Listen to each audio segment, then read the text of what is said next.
Today's Friday, and on this video, yeah, I've got you a Fun Fact Friday. Better stick around for it. It's a good one.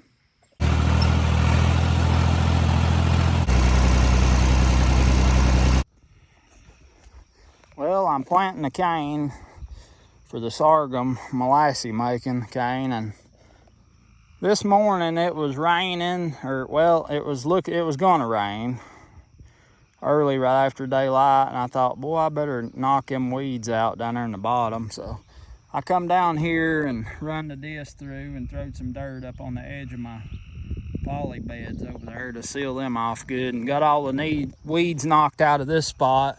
And this is where I was planning on planting a cane. And I usually use that Covington planter that I use to plant corn with, but it always plants it way too thick. So I've resorted to this little Earthway push planter. I've got a lettuce, turnip, endive, cabbage, onion plate, tomato plate in there. And I had to take my knife and shave these because the cane seeds was hanging and going on around. So I had to shave the edge off, that little sharp edge right in there. And that works real good. It's planting real good. The depth is almost nothing because you don't want cane seed to be planted. You just want it to be, you don't want much more than a dust covering over it. Because if you do, it takes it too long to come up, if it comes up, and then by then you got a mess of weeds to deal with, and you can't hardly tell cane from grass or weeds when it's starting to come up. So got this little thing going. Now, I reckon this is a little row marker here that folds down, but I don't use it to mark the row. I use it as a gauge. I put a string there, that string on my first row to get it as straight as I could. And this is just to follow along on the row I've already planted, and then I can keep my next row kind of in line. Now, these rows ain't gonna be perfectly straight because this ground here, like I said this morning, I just wanted to knock the weeds out. It's supposed to rain all day according to the weather, and it didn't, and it's already dry again. And I left this rough. I always want to leave my ground rough if I'm not going to be planting it immediately, so I left it real rough. As you can see, well, it's dry and I needed to plant cane. I probably should have come down here with the tractor and the disc and put the drag down and smoothed it up first, but I didn't, and it's gonna be a little messy till this cane gets up some size to it. And it's hard to plant. You can't hardly get a good straight row with these humps and bumps. It's rough as a cob, and it ain't too smooth neither. I'll show you what this little booger will do. If you ain't ever seen one of these, out here's your drive wheel. It's got a little belt that runs back up here to your plate. And I've got several different plates for this. You can plant beans, corn, about anything you want. But as you go, that thing picks them seeds up and it'll drop them. There's one that ain't dropping good, but it's just hung in there. But it'll drop them seeds. See right there? It'll pick them seeds up. Right there, see it drop it when it comes right through there? Right there. And it puts out just about the right spacing. And it puts them just, you can see them there almost on top of the ground. When this little drag chain comes over them and then that press wheel hits them, they're kind of about just like I want them. So that's what I'm doing. This is the first time I've ever used one of these things. I've always wanted one. Never would pay the money to get one. I'm a son of a gun if I didn't get 2 of them this year. I like to have 2. If one of the girls wants to help me, they can, and then you've got a backup. So I found 2 of them at a steal. I got 2 of them, way less than I could buy a new one for, so that was a blessing, and I was thankful. But like I said, this ground's rough as a cob, and it's hard to keep your planter lined up. Some of the seeds are gonna be down in this fur right here. And they should come up. That's one good thing about planting them right on, almost on top of the ground. It is supposed to rain some more this week, so it'll water them in good and cover them up even more, but I want them things to sprout and grow just as soon as I can. I want them to outrun any weeds or grass that might be trying to come up here. I know it will because I disc a lot of it up today. When I disc, this was green. So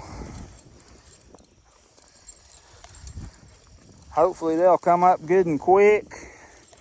And I want to give credit about planting cane seed on top of the ground. An old feller by the name of Manning Farmer. He lived in Dark Corner, South Carolina. I never did get to go down there and see him at home, but I did see him at a plow day at Warren Wilson College one year and got to meet him and talk to him there. He was an old gentleman. He's almost 100, and he was a wheelwright. He could make wagon wheels. He could do anything. Had a corn mill, just all that good old stuff you enjoy doing. He was into it and had been all of his life. And he told me about planting cane seed on top of the ground. And my concern was the birds might get into it, but he said, no, they won't. Not like you think they would. So if it rains and knocks a little more cover over this cane seed here that I'm putting in, it'll be just fine anyway. But I learned that from him, and I want to give him the credit for putting me on. We lost him a year or two ago. And boy, I tell you, I really hated that so bad. You know, you put things off sometimes and you don't go do them. And next thing you know, your opportunity is gone. Well, we made it out here at the end of the road, and I was going to show you when I turn this little rig around what I do. So you can see right there my last row that I done. I'll flip this little row marker over like that.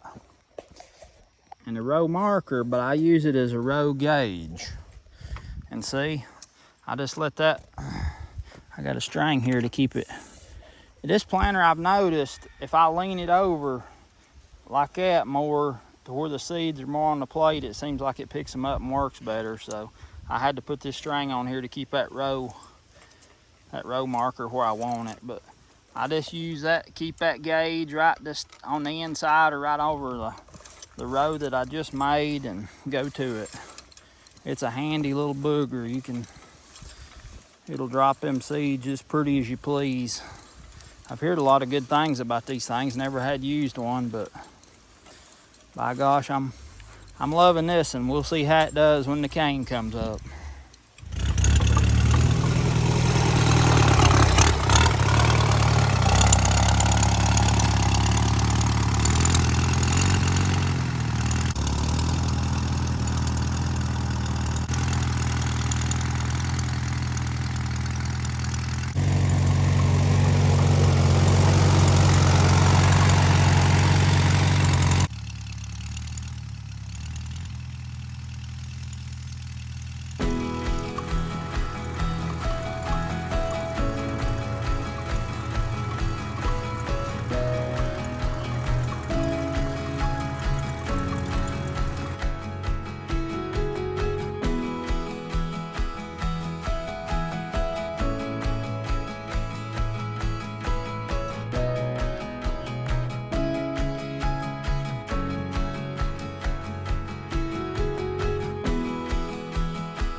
you know I got a tater patch, but I was up to co-op here a while back and they had taters sitting there at the front, and I asked that girl how much she wanted for them. She said $5 a bag. Now when a tater-tarian hears that, he can't help but get 3 bags. So I got 3 more bags, 150 pound, and me and the girls made 2 rows here. I'm gonna side dress them. I always, so far I've had to side dress corn, field corn, and taters. They just don't do near as good if you don't. So I'm gonna side dress them with this right here. Like I said the other day, I don't like using fertilizer, but sometimes, like on field corn, if you don't, you won't hardly make nothing. It just won't make. And I don't have enough manure to do all that stuff. One of these days maybe, but not right now. But I like to use a fertilizer that's got twice as much phosphate and potash as it does nitrogen on my taters for the first side dressing. This is the closest thing I could find to what I wanted. It's 8% nitrogen, and then your phosphate and your potash is higher. This is backer fertilizer, and it's got the micronutrients in it, is what I was told. I don't know what else it's got in it, but we'll call it plant food.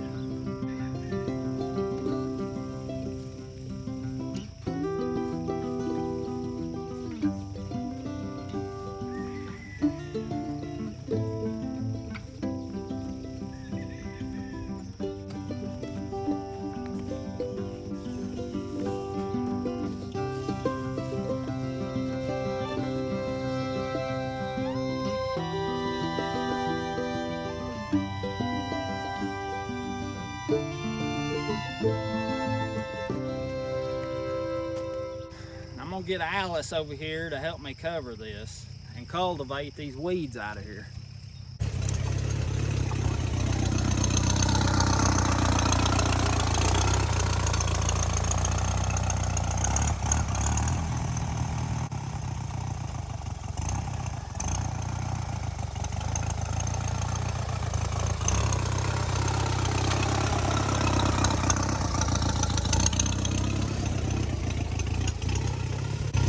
Like the way it was digging around my taters, so I'm gonna take them 2 center cultivators off.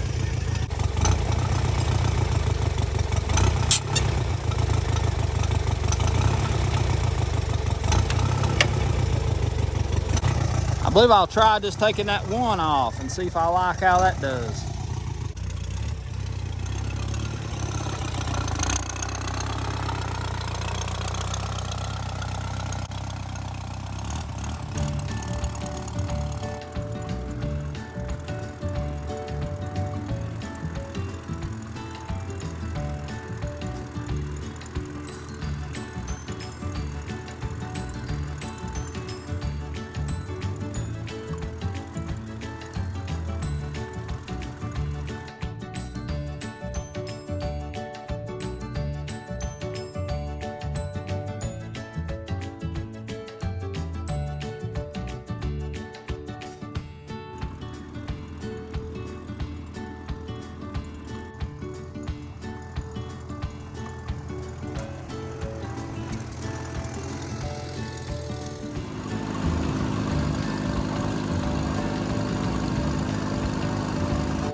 Now that looks better, don't it?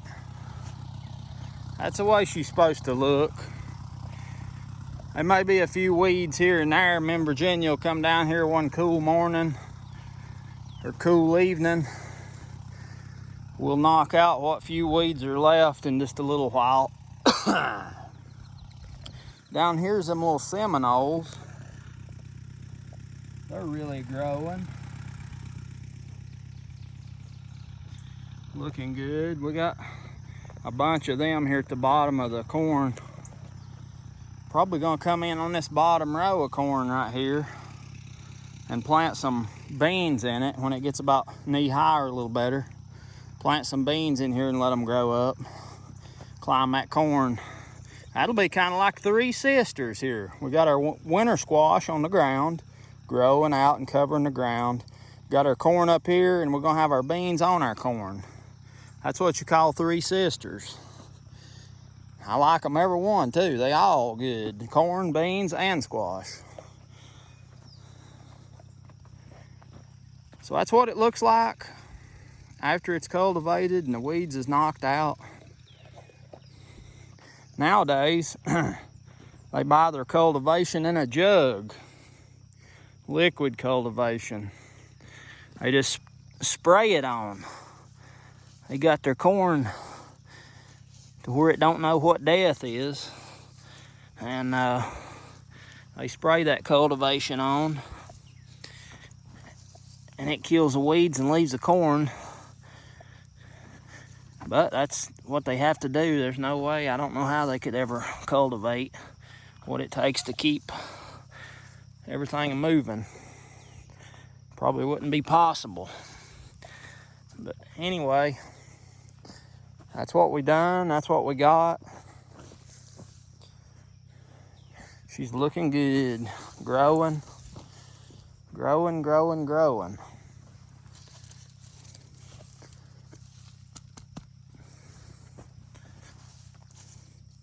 Oh, it got broke off.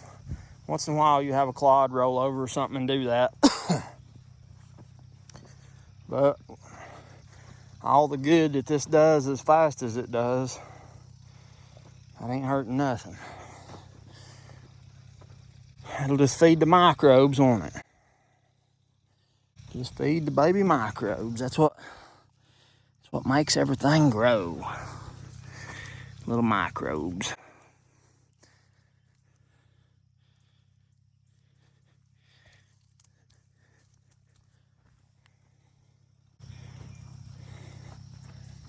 Now up here on this upper side, this is some old taters that come up volunteering here. See them there? I'm just kind of letting them go. I thought maybe be a little experiment. Maybe dig them taters this fall for seed. They wouldn't be no good for eating. What happened here was, I planted this tater patch here before last, and we didn't get them all dug, and that's the fall that my daddy died. And that's the fall that I got so sick and they just didn't get dug. So I left them in here. They come up again last year. I left them. I cultivated them a little bit last year and left them again. Just because I didn't get around to doing anything else. But I found out if they stay in the ground over winter, they ain't much good to eat the next year. I mean, the new growth is, but you have a hard time sorting them out. But anyway, I'm gonna dig these taters this fall, and I'm gonna see what kind of seed they make.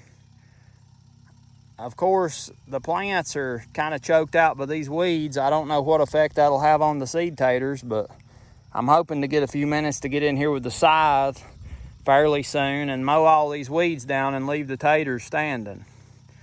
But I'm gonna dig them, experiment, dig them and see what kind of seed taters they make.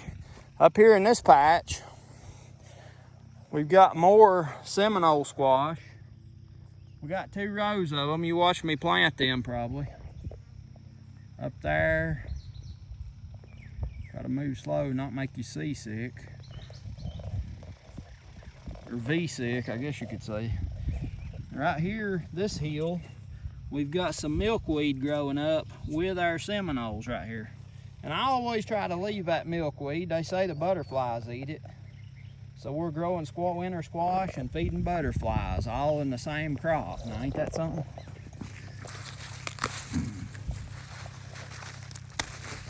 Old dock, I'll have to dig that one out. And then out here on this end, I planted that pack of watermelons my buddy down the road here gave to me. And there was, I think, 8 seeds in that pack, if I remember right. 8 seeds. And they wasn't but, I think, 2 or 3 plants come up. Maybe just 2. Right here's one of them. Right there's one of them. And this is the Carolina Cross watermelon. Carolina Cross is the name of it. And these son of a guns that the pack said can get over 200 pounds. So maybe we'll make some seed out of these, we'll see. And then down here's the other one. I had 4 hills, 2 seeds per hill, 8 plants, but like I say, they wouldn't but about 2 seeds wound up coming up. But these hills got stomped pretty bad before they germinated, so that might have had part to do with what happened to them. But we got 2 plants here. We'll baby them. Hopefully nothing don't bother them. And we'll see about what kind of watermelons we can make out of them. How's that sound?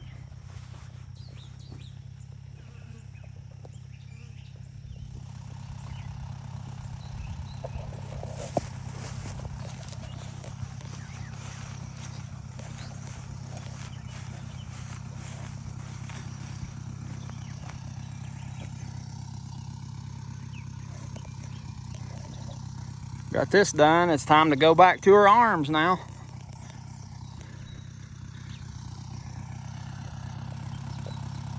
Back to her arms.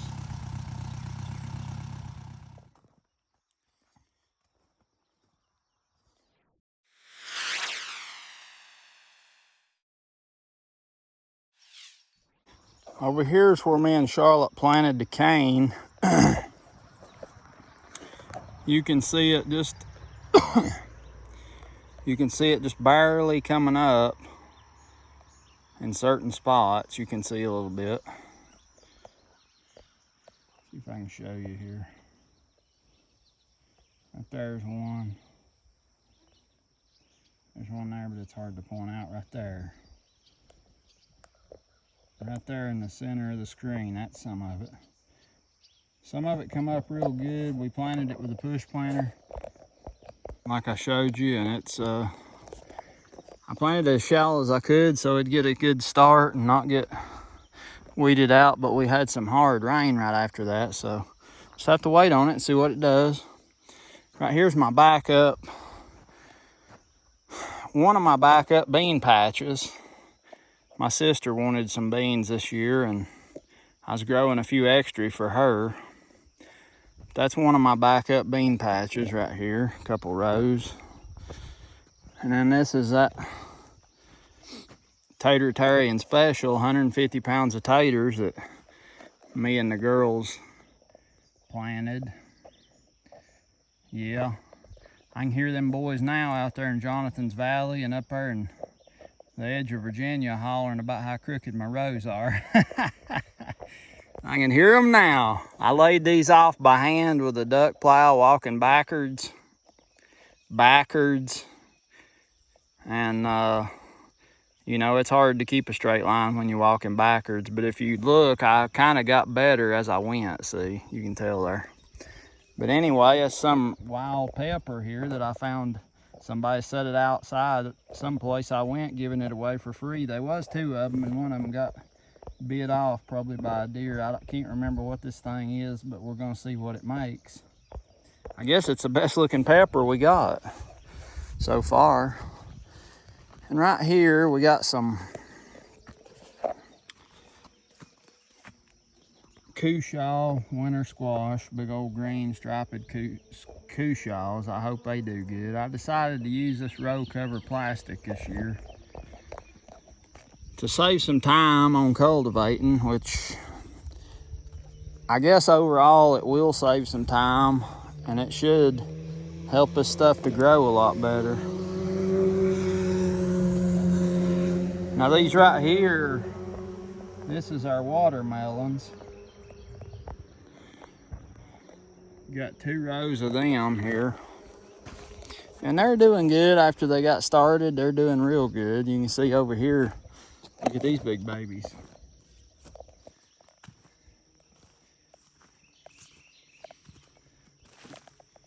So,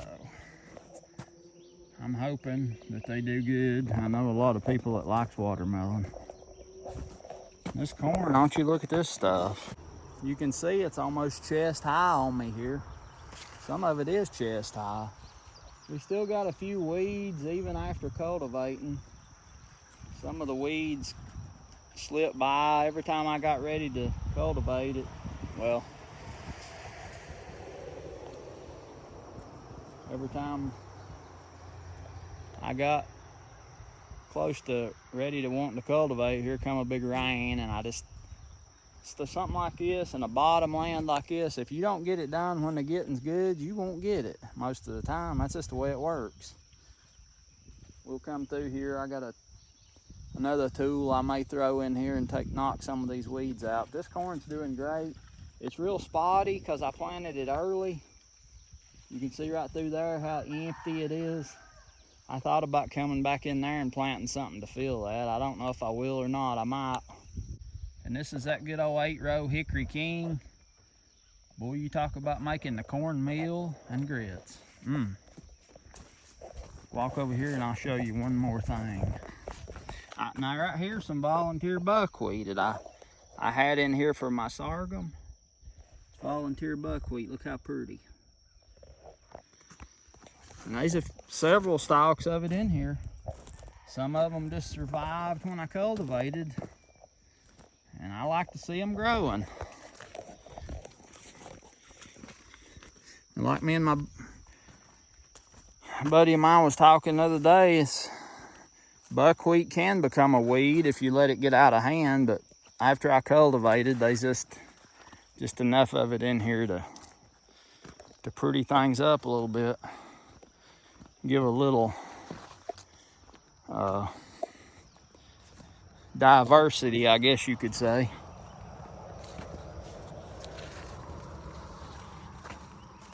But I'm real tickled with this corn. It's probably the prettiest corn I've had in several years, I guess.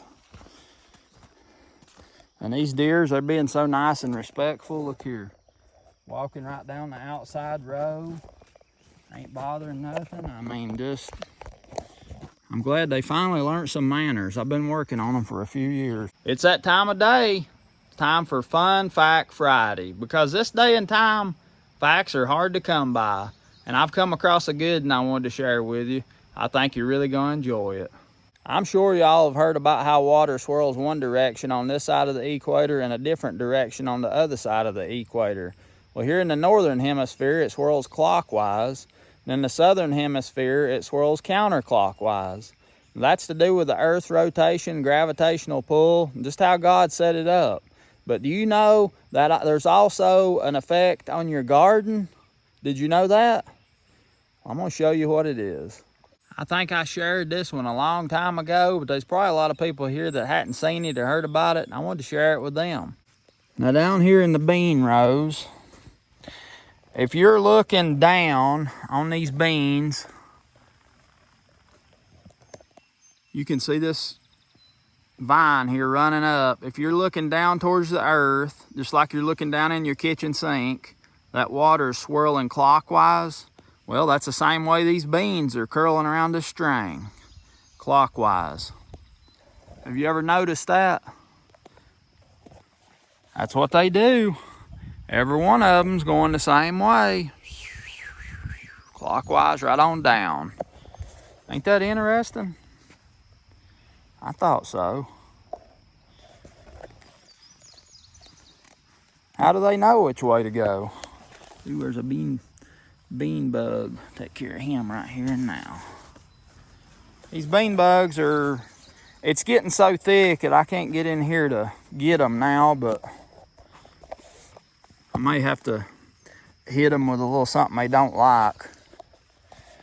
But all these beans, they're every one going clockwise around that string, down towards the ground, and that's where the pull is. That's where the pull is. But they're growing, looking good. I can't wait to pick the first mess of beans.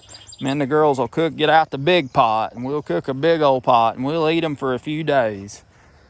Hopefully, before long, we'll have some tomatoes up here to cut up in them, and cucumbers. I love cutting tomatoes and cucumbers up in my green beans. Boy, it's so good. You ought to try it if you ain't never tried it.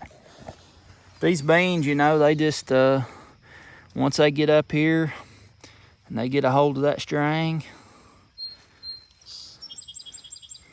They know which way to go. They don't need nobody to tell them. Clockwise.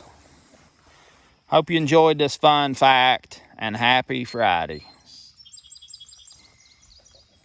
Now right here is some more Cushaw squash. Well, let me back up right here. Right up here, them right there is some little canna melons. Yeah, and then over here is more Cushaws. I couldn't hardly get my tractor. I got these two beds a little too close. Couldn't get my tractor and disc through here. So when I come back down here to cultivate, I'm gonna run through here and knock these weeds out with a little tractor. Now something else I was gonna tell you on this corn. The last time I was cultivating, I run through with the cultivators and I got out of the field. I got done and got up the end of the field and I got ready to put my healer disc on there to roll the dirt up around my corn, and I in the morning got off the tractor and started putting them on. There's a storm come from back in the east, back over towards Big Ivy, and usually when they come from that direction, it's a big one, and it poured the rain for a long time.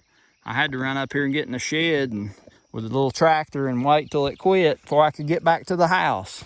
Had to wait over there. And right down here is my extra backup bean patch.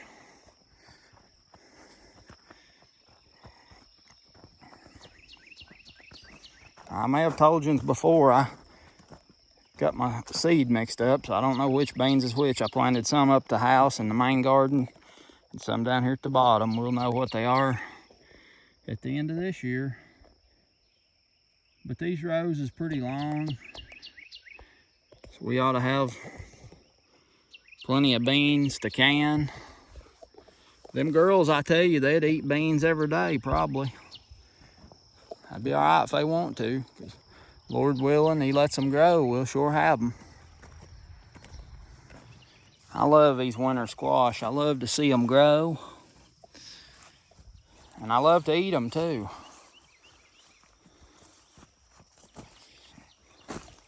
Well, they're good to eat. Good to eat. I think about every time I grow corn, just about it, I'll think about the old people that come in here and settled this country. Right in here where I live. They didn't have nothing but a horse, maybe. Sometimes they didn't have that. Old big nightshade there. Pull that thing up before it goes to seed. Yeah, some of them didn't even have a horse.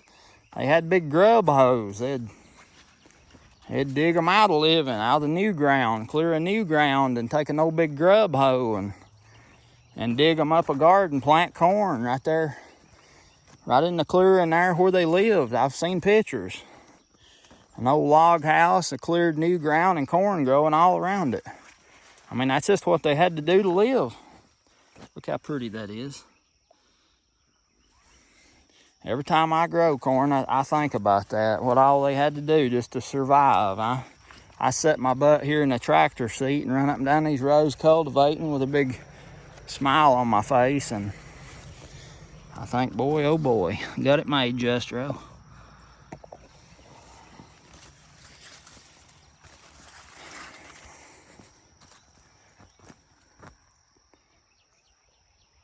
Be glad to see that cane when it comes up.